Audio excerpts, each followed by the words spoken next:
Record to the cloud. Okay, before we start the show, and Hayden, you can exit this out. I forgot to ask you if it's okay to record. Oh, for me? Oh, gosh, yeah, of course. Yes. Okay. All right, then. Okay. I guess Hayden will do all the other stuff. So the sound comes on. All right, and we're going to start in five seconds. Okay. Okay. Okay. Oh, did you have something to say?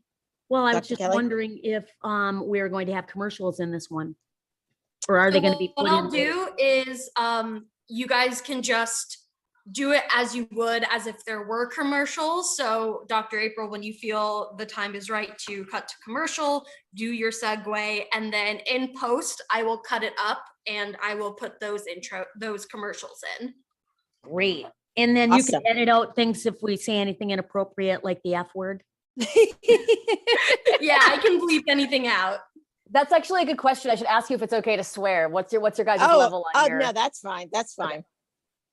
I do on mine as That's well, how I but got a job once. I swore and she said, "Oh, okay." It's a sign of confidence. People actually really like it. I find adult swearing to be a really wonderful thing. Yeah, it's fucking wonderful. And I know. Research says that you have a higher IQ if you swear. Okay, I'm ready when you are, Dr. April. Okay, I have to think about that. Yes, like, wait a minute. I don't swear that much. Okay. Should I swear more? Yes, you do you. We'll put explicit on the rating if we need to. Okay, yes. Okay, we're going to start in 5 seconds. I got to count that myself. 5, 4, 3, 2, 1. Welcome to the Bring It Intimacy Back Show, where intimacy is real. Guess how? Dr. Kelly, how are you doing today? I'm doing fabulous. I'm in northern Michigan right now. Oh, awesome. Yes. And how's the weather? I'm not sure because I have been mostly inside, but I think it's in the 70s. Oh, wonderful. Yes. Breezy, right? Nice breeze off the lake. Yes. And so, what's great about now that we're in June, it's summertime. We get to see people go out and stuff. And that is just amazing. And you know what we're going to talk today about? The birds and the bees? Oh, even better than the birds and the bees. Yes. Because before you get to the birds and the bees, there've got to be some kind of attraction. Oh, so right on.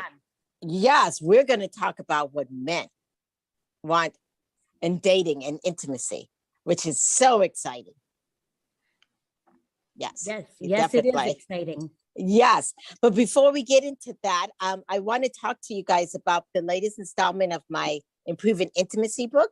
It's out there on Amazon, so think about getting it. And also there's the Audible will be on there soon. The other thing that I want to talk about is on the Bringing Intimacy Back show, we actually do a charity of the month. And this month is about pride. And so we are donating to the Trevor Project, which supports the LGBTQ plus youth. And it helps prevent suicide. Yeah, which is amazing, definitely. So now get back to the topic of our show. Dominey Drew, I would like to welcome onto our show. Welcome, Dominey. Thank you so much for having me. I'm thrilled to be here. Yes. So I know Dominey is an expert on what men want in dating. Yes. And when I went onto your site, I realized that you have a lot of information, resources to help women and men in the sense of being able to personal and relationship coaching, and that you've been doing this for over 20 years. Yes, definitely. And she's also been featured in Forbes, Entrepreneur Magazine, Thrive Globe for her work and passion in facilitating the same powerful transformation. Yes. So wow, welcome, she's busy. Dominey. How did she find so much time to find out what men want, being that busy? What's interesting is I didn't really gear in to work with guys for 20 years. And I thought just because I was a mess of insecurities and self-sabotage, and I had to do something to get myself together. And so I ended up finding this work and using it on myself. And from then I have shifted about 180 degrees. It's been a completely different, I have a completely different look, completely different. And I do this work. And so it's been a really fascinating transition. And then when I decided I wanted to teach this work to other people, I decided to work with dating and attraction, and with men specifically. But the work isn't really about dating. It's not dating tips and tricks or, coping mechanisms or anything like that, because nobody really has problems with dating. Yeah, I don't want to date my tricks. Yeah, exactly. Like nobody really, it's one of the most intuitive things you could do, right? It's like, is to show up and mate, right? Humans want to mate. That's like, we want to eat and sleep and mate, and that's pretty much it. And so I help people solve the underlying personal problems that they have that just end up showing up in their dating and relationship life. Yeah. So that's the self-mastery. That's how I solve the dating issues, is through those sort of deeper psychological levels where we hold ourselves back from what we want. Definitely. Well, this show's about intimacy. And so let's just start off in the back. How do you define intimacy? That is such a great question. Intimacy is about being open enough to let another see and experience you. So it's a matter of willingness, actually. And that willingness can be when you're naked in bed with somebody, or it can be when you're passing somebody on the street, right? It's how willing are you to be open and to let someone see who you really are. And when that moment can happen, if they're open or to the same thing or not, then those beautiful moments of intimacy come. But it's actually really about openness. I think people think it's about sex, or it's about, vulnerability, I think is commonly and accurately associated there as well. But it's really about that openness, being willing to let someone see and experience you. Right. And so as you specialize in what we call self-sabotaging, how difficult are suggestions or tips when you really don't like yourself to be open when you're not even really open with yourself? Well, I should start there. Let's start about that part, when you're not open to yourself. Yes. Yeah, that's exactly it. And that's why it's not really so much about intimacy with other people, because if I just work with somebody with the intimacy with themselves, the rest of the issues solve themselves, because that's the underlying problem, right? So one of the ways that I'm able to get results for people as quickly as I am, like in a matter of weeks, I have helped people solve issues they've dealt with for 50 years. And that's not just like a single example. There's a lot of people that have done that. And it's not because I'm, rushing them through or anything like that, but because I'm being really direct and solving the actual underlying issue and not treating the symptoms. Do you know what I mean? So would you say, in therapy, there's unconditional positive regard. We're not supposed to correct or redirect. We just sit there and nod and say, So, and I've often wondered that in therapy that can slow people down, because you really should. It sounds like you have a tight rein on it, that by, giving that, like being directing and say, hey, could it be this way? Could it be that way? Instead of just sitting there and nodding. Yes. So it's right in the middle. That's great. I never get to talk to people who actually do this. This is wonderful. This is fun. So it's halfway in between that. I don't suggest anything to them, because obviously that then includes my bias with the client. Right. And I don't want to do that, even though honestly, one of the reasons I think that I'm kind of weirdly gifted in this area is because I've spent those 20 years doing this work, clearing my own biases. So a lot of the distortions that were messing me up, that I was very insecure, that I would project onto other people, I can now either don't come up, most of the time they don't come up, or if they do, it's, I can tell the difference, right? Because I've learned to recognize the difference between my stuff and your stuff. So it's partially in that sense of that receptive, unconditional positive regard that would fit. But I do point out. So I ask questions such that they can see how it is that they're creating what they're getting. Like I help them to make that link. So I don't tell them, because even if I were quote unquote right, which doesn't really matter so much in this realm, it has to, A, as you know, it has to come from them. But B, it's also specific words that will resonate, and it's their words, and I can't necessarily know their words. So even if I say, oh, it's this, if I were to tell them what their problem was, then I would use my words and it may not resonate with them. So it's halfway in between, in the sense that yes, I'm reflecting to them. I'm not adding anything in, but I am reflecting pretty strongly. Okay, do you see, oh, that's interesting. Tell me, a question about this that then leads them to see how they're creating what they're experiencing. So it's basically what you're saying, the law of attraction. Yes, Kind of. essentially. Yes, Essentially, but yes. embodied. Yeah. So like, how am I actually, as opposed to it being sort of in theory? A lot of people understand the theory, but in the embodied way, how is it that me carrying something about my mother that I decided when I was 5 is now repelling women without me even realizing it? Right. Right. And once you can make those connections, once you move that from the unconscious to the conscious, suddenly you're able to do something about it. You know, but obviously by definition, if it's in the unconscious, then in the subconscious, then they're unable to access it. And so then they can't solve a problem they can't define. Right. Very intuitive. It is a very intuitive process. And a lot of people will, part of this process seems to be that people get in touch with their own intuition. Because I connect people with their body. And when they're connected to their body, all of a sudden they have access to so much more information, right? Even information which might seem impossible, like how can I possibly know that this woman's good for me and this woman's not? Well, if you're connected to your body, there's a lot more information coming in. Suddenly those more subtle things that may seem impossible to the logical mind can suddenly become measurable and repeatable. Right. And many people don't, how can I put it? Don't think how their body, and there's a book called The Body Keeps Score. I don't know if you've, yes. It's a book that deals a lot with trauma. And the body, yes, and how the body remembers everything. So many people don't realize how exactly you're saying how your body responds to certain situations based and on how much information is accessible through that. You know, you hear a lot of people talk about the wisdom of the body and things like that. Again, conceptually, maybe most people understand that, but it's not understanding. It's a different realm. I'm not talking to your brain. Your brain already knows what you know. I'm not interested in what you know. I'm interested in what you think, right? As far as like how you perceive yourself, that's what shifts. Is this that part of, I read some of your stuff about mindset, about the mindset process that you have? You know, I use that word because again, it's more tangible. People understand what mindset means. It's in reality, it's so much deeper than that. Right. But the words can be hard. It's mindset management is from what I remember reading that you had. So can you describe mindset management to us and how you use that? Because I think that those are your words.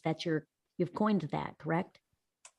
Yes. I mean, I don't think I came up with it originally. I think it's fairly used. It's used in the sort of that community of overlapping between like entrepreneurs and success. They know that mindset's very important. So it tends to be used in the business world, I think. But even in the crossover, the therapy and the spiritual world, it just sort of a grounded, that makes sense. And I use it just to describe the direction of your perception, right? You're seeing things a certain way. It's not working. You're banging your head against the wall and you can't figure out why. When you look at it from a different angle, right? One that was previously subconscious, but that awareness then comes, suddenly the entire game changes. It's not even like, I see this problem and now I've done this thing and now that problem is gone. Yes, that's the ultimate result, but really the problem just melts because you become someone that you weren't quite before. So the process I use, intuitive, as you say, is it's not learning. I'm not teaching anyone. There's nothing that people don't know. The steps to enlightenment are online.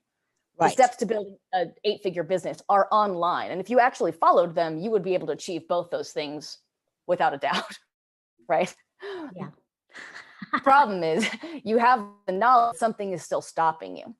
That's why I specialize in self-sabotage, right? Yes. And so it becomes this kind of process of awakening. There's an awareness. And that's also why the results that people get with me are permanent, because you can't become aware of something, right? So there's a shift that happens where you become more authentically yourself, and that reflects in your dating life. Awesome. All right. So when we come back, we're going to go more into the dating life and especially how this specifically deals with men and what men want. And we'll take a short break. And when we come back, we'll go more into it. Right. Welcome back to the Bringing Intimacy Show, where intimacy is real. So we've been talking about how we've been talking about dating and what men want. And we have a wonderful relationship coach, I mean to say, Dominey Drew. And Dominey, it's been talking about how we sometimes self-sabotage ourselves and not get the things that we really want. And we can really, you know, like you said, there's steps out there. And we can look at those steps and try to follow them, but somehow we're not getting it. Yes, yes. And I think from what you were also saying, if you're doing the same things over and over, but you're not getting the results, you have to think about something different. Yeah. Yes. Yeah. Yeah. And I believe you, go on. That seems like it should be really obvious, but it's amazing how many people will still keep banging their head against a wall, including me. I did that for years, many years, right here. Okay. So what causes people to stop banging their head against the wall and become aware, hey, I need to do something different? Well, I find that some people will make that leap on their own. Some people just call and say, my head hurts.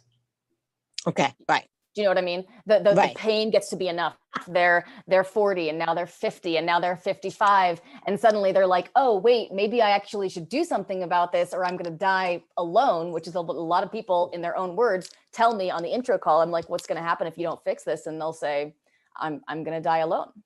Okay. Or I'm going to settle. Right. Right. And I try to talk. Worse. Right. I know when you settle, that's not good at all, because then what happens is you actually change yourself. And then even if, it doesn't work out, or if it does work, it doesn't matter. You've lost yourself and you're like, who is this? Who is this? Right. So you're in a relationship you don't really want. Right. Right. I'm curious because this topic is about what men want in dating. How is that different than what women want? Yeah. So the niche that I chose, and I do work with women now, but I've really only started doing that in the last 6 months or so. I've worked with exclusively men for about 4 years. And I did that not because the work is not specific to men. It's not even specific to relationships. It's specific to how a person works and where you stop yourself. Right. And that's actually the only problem that anybody has in the world. That's everybody's one issue. It looks like all your problems are outside, but the more you work at, speaking of this 20 years, there's no problem I've come across that this work hasn't been able to fix. And so it's really quite revolutionary in that way. I started working with men though, because there was very few resources out there for men. You know, there's a lot out there for women. Women are on the rise. We are making a comeback. All of that is fair and appropriate. As a result though, there's a lot of resources and support for women and very, very, very little for men. I never knew that because, of course, I'm not looking for resources for men, so I didn't know that. Yeah, it's actually it's really true. There are women's centers and women's hospitals and places where only women can go. And again, all of that's wonderful. For me, I think there also should be places where only men can go and places where they can bond together, like bonding with your own gender. You ladies know is really barbershops. Barbershops. That's exactly right. And so I really wanted to kind of, I thought, you know, this is, and also women get a little bit on their high horses in the dating world and say, oh, it's all the men's fault, but nobody's actually out there helping the men do what these ladies think they should be doing. You know what I mean? Like nobody teaches them how to be men. Oh, wow. You know, we're supposed to be good in bed by a certain point, but where did you learn? Right? Where did these boys learn? They're teenage boys. They're being run by hormones. And then we're like, oh, I can't believe that he, you know, whatever, didn't last in bed or whatever your attitude is about these guys. And it's like, you've never taught them. They don't call it making love when you're 16. You know what I'm saying? Like they right? Like you're having sex. It's prom night. You're losing your virginity. So when do they cross over and start to make love? Exactly. When do they even learn the difference? When do they even know there's a difference? Has anybody ever told them that? Is there? What woman, you know, and so there's this sort of just kind of imbalance that I found. Again, part of which is appropriate time-wise and part of it is not. So that was sort of my, you know, my piece. But as far as, you know, the men that I work for, I think that women carry a lot of beliefs around what men want and don't want. Like they only want to have sex. They're just sex driven and they're kind of like animals in that way, or very egotistical. I mean, the view of men is really quite negative from a lot of people, actually. And I don't know, like, yeah, and that's not true at all. That's not what they just want. Really not true at all, actually. Right. Now, there are overarching trends. If you're like, women are more nurturing, okay, evolutionarily, that's more of our role. You know, theirs is different, that's fine.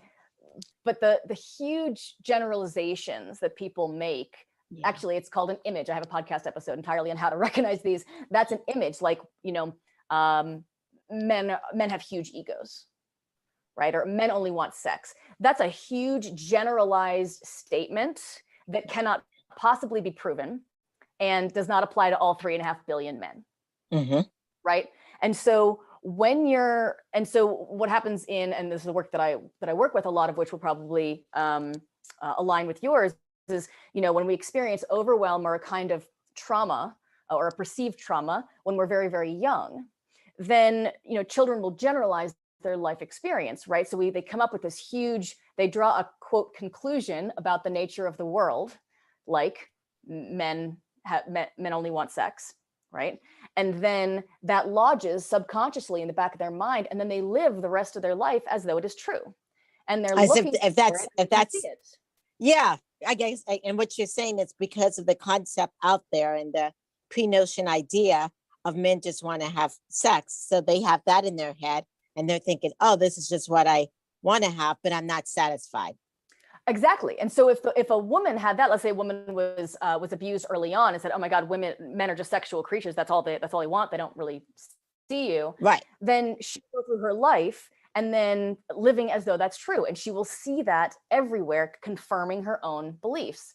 Then 30, 40, 50, 60 years later, she comes into my office and goes, "Man, every guy I've been in a relationship with has just exaggerated the sexual piece and doesn't see me, or I'm dismissed, or I'm a trophy, or I'm however that manifests for her." And I go, "Great, let's start there."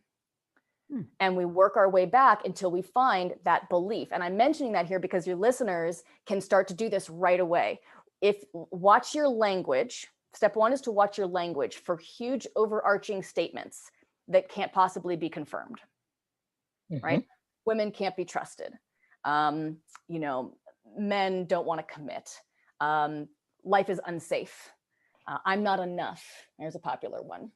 Money doesn't buy happiness. I mean, these huge, any kind of huge overarching thing. And some of these may not even seem like images because, which is just what those statements are called in my work, because they're confirmed everywhere. You're like, well, everybody knows that money can't buy happiness. I bet you anything there is one person in this world who would completely disagree with that, right? Yes, It's right. not Money everybody's can't buy. experience. Yeah, you can get happiness from certain things you buy. Yeah. And so what happens is what this does, and the reason why I'm emphasizing this is because it shifts you from, well, that's just how the world is, to which if you take that view, that's just how the world is, men just want sex, then you're a victim because you can't fix men. Right. And you're seeing men as the problem. If though you take that same issue and go, I seem to attract men who only want sex and don't actually see me. I wonder what that's about. Okay. And in that one small shift, you've shifted from complete victimhood to total empowerment. Right. Exactly. And so how is it for the men who realize, maybe I've had a lot of one night stands or whatever, and I'm not satisfied. How does that shift work in the back of their heads? It's exactly the same. I mean, the guys who come to me, they want long-term relationships. They are lonely. Okay. They are good men. They either get taken advantage of by women or, again, another pattern, right? Right. Or they get cheated on, or they can't seem to find, they keep messing it up and they don't know how, essentially, right? And so they keep being single. And so we find, same process, we work back, great, what do you believe is true about yourself, about the world, about people, that you're proving right, that's resulting in this negative patterns, keeping you single and unhappy. And so we go down, we find that, which you can usually do in a session. And then all of a sudden the things make sense. And then we get to work on healing whatever it is. So what I'm hearing from you, Dominey, is that really the generalization of what men or what women want should no longer be.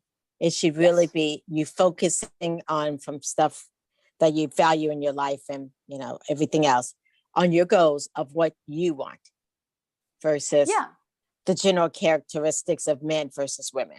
Yeah, keeping the assumptions out, because if the more you limit yourself with those assumptions, the more you limit yourself, right? Exactly. keep that if you're like, but I'm pretty sure men only want sex because I've known, I mean, in a lifetime, how many people could you, let's say you've known 100 men. That's Right. only 100 men out of billions, but you're using this control group like it's representing everyone. And actually you're finding your own patterns. So the goal is and the change starts to happen when you start to recognize your patterns and own them as yours. I keep experiencing this. I wonder why. And then now there's a problem. Now there's something we can do something about, right? You're attracting something. But if you just assume you're like, no, I'm pretty sure I'm right, then you're choosing right over being happy. Right. And if the assumption, really, if you look at the first part of the word. What is it? You to assume you make an ass out of you and me. Is that right? Have you heard that? Yes, exactly. Exactly. I was going to see which one of you curse first. It's usually me. Oh, good point. Yeah, that's our first curse word. Yes. Put we can do better. in the jar. We can do better. Definitely. Yes. And so a lot of that, I looked on your website and you have a couple of different programs. Yep. Yes. And I guess that first part that you were talking about, was that the inner evolution in the sense of, because you have a free course.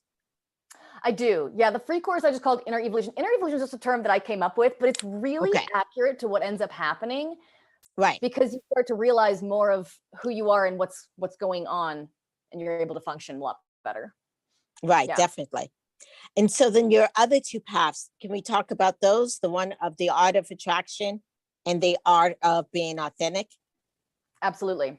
Yeah. The Art of Attraction is my original program. It's an 8-week program, and it's specifically designed to show you what it is that's keeping you single and specifically what you need to do to fix it. So it's going back to like you said, finding out those patterns. Yes, that's exactly right. And when you can see those patterns as patterns, you recognize them, and people may know that what the patterns are before they come in, but they don't know what's causing it. So it doesn't matter, right? My process links the conscious mind with the subconscious mind so that you can have a conversation with where the problem actually is. And the really cool thing, my favorite thing about these programs is that as you're going through, you're learning the techniques. So you leave with the ability to fix your own problems. That's my goal. I don't want you dependent on me. I want you to be able to do this and to show other people how to do it, right? And so that 8-week course I made specifically for relationships. The Art of Authenticity was my next course, and it's probably the best work I've ever done. It's a little bit more advanced. It's less sort of drawing each thing for you and more like really kind of bumping you up to the next level. And it's about how to be fearlessly and effortlessly authentic. It's about how to recognize, fearless. That's your word, Dr. April. I know, that's my word. Fearless. Yes. That's the word of the year for Dr. April. That's a good word of the year. That is. And she is. Yeah. That makes a lot of sense. I feel the same way too. I mean, I've thought that the other day. I'm like, I just have no fear in my life anymore. And it used to be constant. It was all the time for me. It was, the insecurity and the uncertainty and the self-doubt and the self-loathing. And it was just like, the whole thing was just a mess. And now I don't project out onto other people. I don't worry about what they're going to say. I don't worry about how I look. It's like a whole different, much more effortless and joyful way of living life. And that's what I teach in the Art of Authenticity. Wow. That's amazing. Yeah. And like you said, to just be authentic, to just be you. Yeah.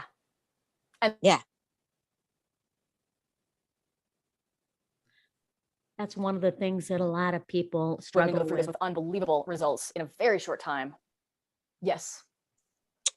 Yeah. Yes. Awesome. Huge. Yeah. And you just said it's a short amount of time. How long is the program? The Art of Authenticity is 12 weeks. Okay. And that one's a beginning and end. I keep it intentionally small. So there's a lot of one-on-one attention. And again, the whole group really transforms as one. So it's a very accelerated process and we go very deep. Right. So basically, in this whole thing about dating and intimacy, we've started with how you self-sabotage, which is those negative thoughts about yourself, all the way to being authentic. Yes. Which is what happens when you clear those underlying thoughts. Like when I released my insecurities, suddenly I was okay being myself. and I never was before. Wow. And so now I sit very comfortably in my body. I was very overweight before, and I couldn't lose the weight. And then I did this work and fixed whatever it was that was actually sabotaging me in the moment, and all the weight fell off. I couldn't keep it on anymore. Right. And a whole different thing. Yeah. Yes, definitely. And I would say the same thing in the sense of my weight loss over the years. But yeah, people don't realize that thinking negative about yourself and those insecurity makes your body just hold on to sugar and fat and all this other stuff. Yeah, everything is connected. That's why it's not really dating work that I do. Everything is connected. So we solve that underlying issue, negative thoughts and deeper. And then all of a sudden things start to shift. It's like, yeah, we're fixing your dating life. But also, hey, look, you're more confident. You're more clear. You're able to speak more. You're able to approach women or men joyfully and effortlessly. It's actually fun. Anxiety decreases massively. Depression, I mean, everything starts to shift because you're coming into balance with yourself. Wow. Quite a process. It's quite a process. And I'm quite passionate about getting it out there for people to see because, again, I mean, weight loss, I wasn't trying to solve the problem of weight loss, but the same process solved that problem. I could turn around right now and run my entire business toward weight loss or It's toward interesting. anxiety. It's interesting because if we could figure that out, even like for some women that do not get pregnant and they adopt a child. And then as soon as they adopt a child, this phenomenon happens. They get You pregnant. get pregnant? Yeah. Yeah. And there's a high statistic. I mean, I don't know it off the top of my head, but it really is high. And so there is a correlation between the reduced stress from, hey, we have a child, and then they can get pregnant. And this is your reduced stress from having lost weight and then having more confidence. Right. And there's also a human potential piece that may be relevant to that example as well. For example, I think it was like running a 4-minute mile. I'm not a runner, so that might be, but there was some sort of a barrier. No human had ever run a 4-minute mile or gone faster than that, right? And for like a long time. And then a few years ago, somebody did it, and then everybody started doing it. And suddenly this is a thing everybody did. Same thing. I remember in figure skating when I was a kid, there's not doing it, just watching it in the Olympics and things like that. There was like a quadruple jump or a backflip, I think, that no one had ever done in competition, that nobody had ever landed in competition. One person did it. And then all of a sudden, and I remember by the time the next Olympics came around, the announcer saying it's now expected. If you don't do it, like that's now what the bar is. So there's also, when I say everything comes down to the limitations of the human mind, I cannot emphasize that enough. Like there is almost nothing outside of it. There's a couple of things, very, very, very few. If you change your mind, the way just kind of opens. It's crazy. Oh. Right. That's sociology and evolution. It's how we have advanced, and the more we advance and the more we think we can do things.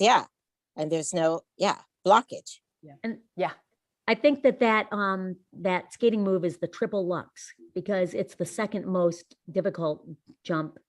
The axle is the first most difficult. Not that I'm a skater, I'm a softball player. Yeah. Nice. But the triple lux, and that I do remember them saying that as well. It's so interesting. So somebody gives us permission because they did it, and people said, "Hey, you can do. Somebody else can do it. I can as well." That's very interesting theory, and to see that happening in relationships and dating. So if you had to say what men want, what would be the top 3 things that you found in your experience in how many years you've been doing this? What are the top 3 things that men want?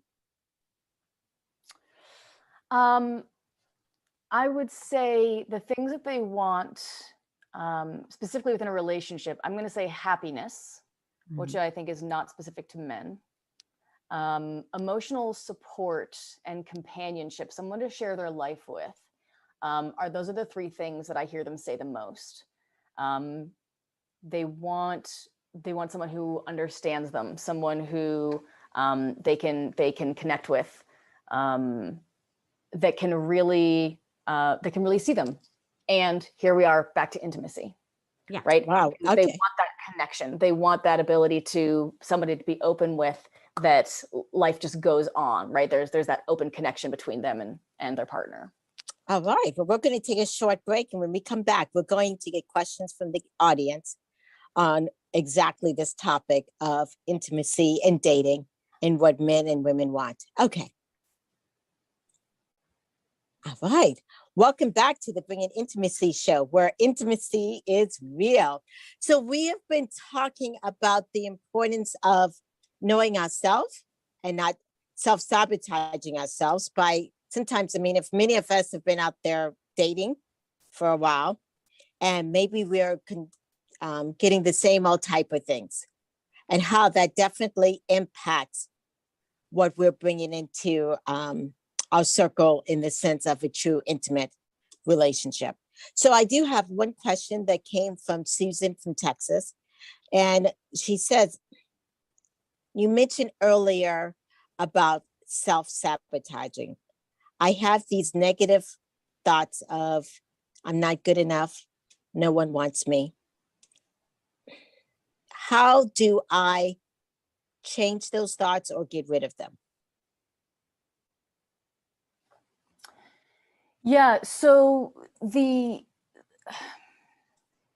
it's not just a thought. If it were just a thought, it wouldn't quite have the hold on you that they have. The thought is how you can recognize them, right? We were talking about earlier about images, right? Right. And how to recognize them in your language. Well, the next more advanced step is to recognize them in your thoughts. And the reason why you recognize them in your thoughts is because those are the places where you're out of reality, you're in distortion, right? Right. All men are the worst. Some men are definitely the worst, all of them are not. And so you're out of reality in that way.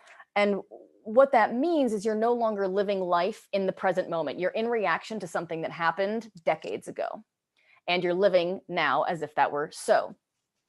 So when you recognize those thoughts or those phrases in your head, even though that's just the thought aspect and there's more underneath it, just the awareness of that shifts it.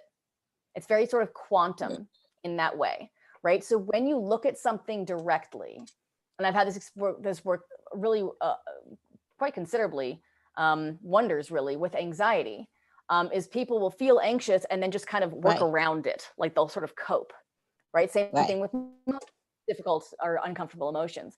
But if they'll just turn and look directly at it consciously, shift happens. So if you were suddenly aware that you thought all men were sex machines and worthless, then it would not, and that there was significance to that thought, as opposed to it just being a random thought.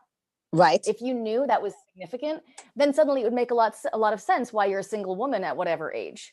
Right. Looking for a man, and a man can't measure up. Well, you've already decided he's not going to measure up. So it's literally impossible while that is in place to meet a person and let him in, because you've decided you're not going to.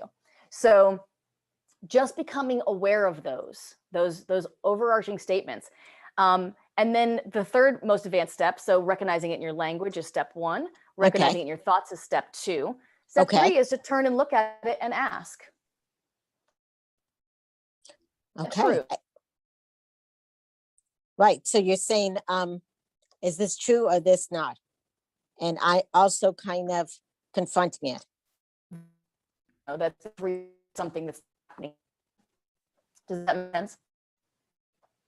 And so, oh, sorry, I think I might have been breaking up. Yeah, if you could repeat that again. I'm sorry. If you could repeat that. Of course. Yeah. So the would recognize those generalized statements in your language, right? And you'll start to hear them in your friends' language as well. People that you hang around will have similar languages. To recognize them in your thoughts before they even become words. And then the third step is to turn and really look at that thought, right? That you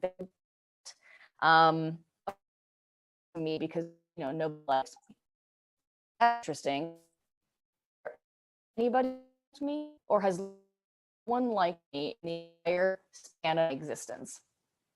Right. And so in that way, you can, Dominique, you test it. Dominique, by any chance, Are you if you losing could me? just say, yeah, I've lost you. I got the first part, but if you could say step 2 and 3 again, I would really appreciate it. Of course. Step 2 is to recognize it in your thoughts before it even becomes your language, right? And then step 3 is to turn and really look at that thought, question it, right? If it's true, you should be able to prove it, right? If you say, I've had experiences with men that have left me feeling X, that's something you can prove. You went through those experiences. If you say, men are the worst, that's not something that you can prove without talking to all of them and testing it out. Right. And so in that way, you can find where you're limiting yourself and where you're keeping yourself stuck. And the important thing to know here is that some of them sound really socially acceptable. Like your friends will agree with you because they're colluding, but it's not helping you. It's making you feel better in the moment, but it's keeping the problem in place and it's keeping you stuck. Right. Reminds Right. me And of like you, that. Go ahead, Dr. April. no, I was just going to say, and that's when you probably need a professional like yourself. It helps. It accelerates the time. Yeah. I was thinking about, how those, like a group of friends reminded me of Jerry Maguire with Tom Cruise, and he started dating Renee Zellweger's character. And all these women were there at this divorce party, like all these divorced women. And in that group, I mean, he walked in and it was like, okay, because of the generalizations that all men are like. So it's never good to generalize. Right. It's really, it's not helpful. It keeps you stuck. Yes. Thank you so much, Dominique, for being on the show. We really do appreciate it. Yes. If anyone's out there and they're listening, they say, oh my gosh, I really want to get in contact with her. How can they contact you? Absolutely. You can go to my website, domineydrew.com, and I can go ahead and send that to you guys or put it in the notes for you. And you can get on a free call with me. I highly recommend doing that. It's just a kind of a space where we can go into more detail about what it is that you're going through, where you're struggling, and get you some clarity on what you need to do to fix it. So that's a really worthwhile call anyway. And then if you know that you want to work with me and you're ready to sign up right away, you can do that directly on the website. Yes. And you're taking men and women now. Right. Yes. Yep. Absolutely. Okay. Everybody's welcome. Awesome. Thank you so much, Dominey. And for those of you that are listening, we have upcoming shows. June 24th, we have Len Sturdivant with The Pursuit of Vertical Intimacy. July 1, Matthew Wanger's Sexual Addiction is an Intimacy Problem. July 8th, Dr. John Meyer with Education and Intimacy for Non-Traditional Students. And then we have the Homance Chronicle host coming back, Making Friendships Work. So don't forget to follow us on social media and be a part of the Bringing Intimacy Back community. You can join us on our Facebook and our Instagram, TikTok, Twitter, you get the idea, and YouTube. We're so happy to have you a part of our journey. Yes. And the last thing that I want to say, Dr. Kelly, I know you have one of these cups here. We have a merchandise cup here. We have a lot of Bringing Intimacy Back merchandise. Yes. Yes. So if you're thinking about, I'm really following you guys and I really like it, definitely.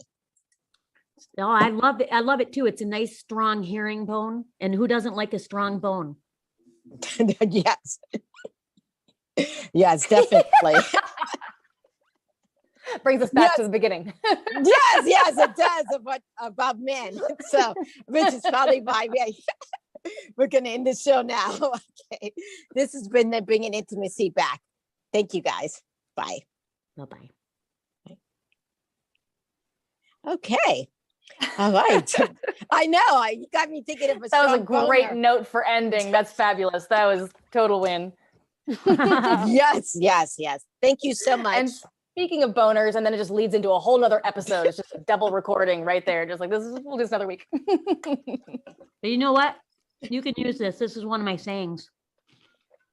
I always say to people, I don't do pro bono. I do pro boner. Great. Or I'll say, People "Oh, should be it's more pro pro boner." boner. Yeah. You play on that and you can say, hey, you can have a 15-minute free consult. It's pro boner. Even if you're not into boners, it's still. Right, exactly. Yes, yes, awesome. All Nice right, meeting you, nice meeting you, Dominey. yes. It's been a pleasure. Thank you, ladies, so much for having me on. I really appreciate it. All right, That was see you fun. later. Great. Take care. I'm gonna go Bye-bye. get, okay, bye-bye. And Bye. April, I'm gonna go get something to eat and I'll see you in a few minutes. Yes, yes, it's on the other line.